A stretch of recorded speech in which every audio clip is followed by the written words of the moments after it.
Ross World, my money makes money. Invest in yourself. You investing in everybody else except for yourself. Now, if you have children, I totally understand a lot of your time, a lot of your money goes inside of your children. But maybe you're in your 20s, your mid 30s, maybe your early 40s, and you have yet to invest in yourself.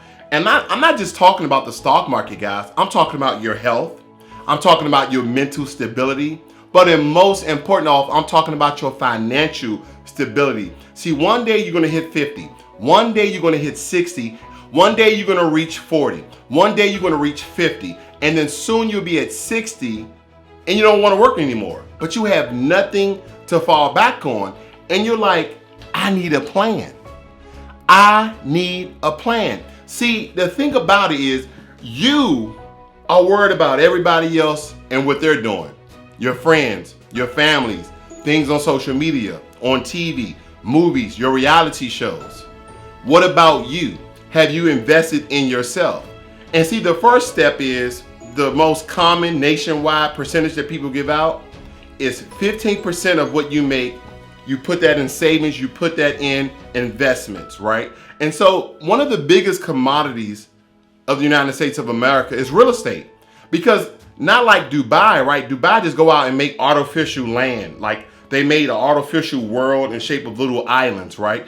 America really doesn't do that. The land that we have plenty of it, but most of it is farmland. So if you can get prime real estate in an up and coming neighborhood, that could be a good investment. But maybe you don't want to buy land directly. Maybe you want to go through a REIA and you actually invest money into real estate investment trust. That's another way. Invest in yourself. Because after your little kiddos, after your children, after your girls, after your boys leave the home, what are you going to have for yourself? And better yet, are you going to have anything to leave to them? Invest in yourself. This is just not for your kids and generational wealth, even though that should be something on your list for you want to leave them a house, leave them some land so they can build upon it. Because some of you are like, oh, well, when I die, they can do anything with their land. They may sell the house, they may sell this. Okay, it doesn't matter. What you want to do is teach them how to build and how to compound on that land. But once you die and they take another road, so be it, you're dead and gone. But at least you said, I planted a seed and I water it.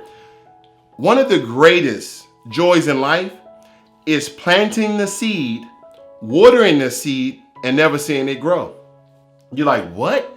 I want to plant the seed, water the seed, and I want to see it grow.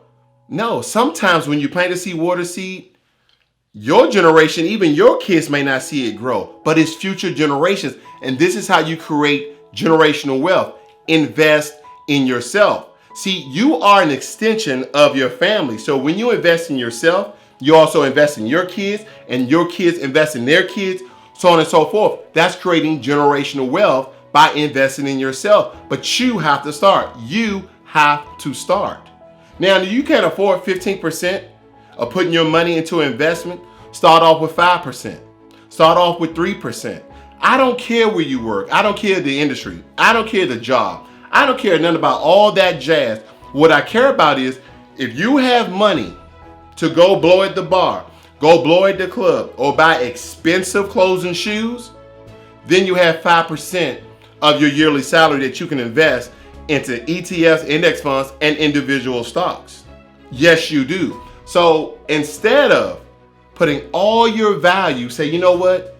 I've been poor all my life. I've been wearing rags. Now I want to wear riches. I wonder to myself though, when I reach 55, when I reach 60, am I going to have enough income coming in a month? Because did I contribute to my 401k? Do I have the IRA? Do I have investment accounts? Did I buy an annuity? Do I have life insurance to leave to my kids? All these questions start to formulate in my mind. But if I'm still working at 60 or 60, do I really want to work at 60 something? Hell no, I don't want to work at that age. What I want to do, first and foremost, I want to be in good health, because you got to invest in yourself, because all this money you're saving, all this money you're investing, you need to take care of your body. I mean, for the most part, eat good food. Now, we're going to eat some junk food every now and then, maybe some fast food every now and again. But for the most part, eat healthy foods. Work out 3 to 4 times a week, at least 30 minutes, right? Maybe some rigorous exercise in there. Because you have to invest in yourself in order to do these things, in order to see your grandkids, to see the investment that you made in your own kids when they have kids. Invest in yourself. 5%, 10%, but soon you want to reach 15 or even 20%.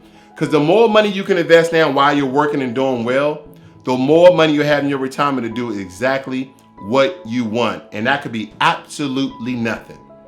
This is Ross World, where I am looking at you and you are looking at me, and we need to start investing in ourselves instead of everything else that we see, that we hear, and that people tell us. I'm out.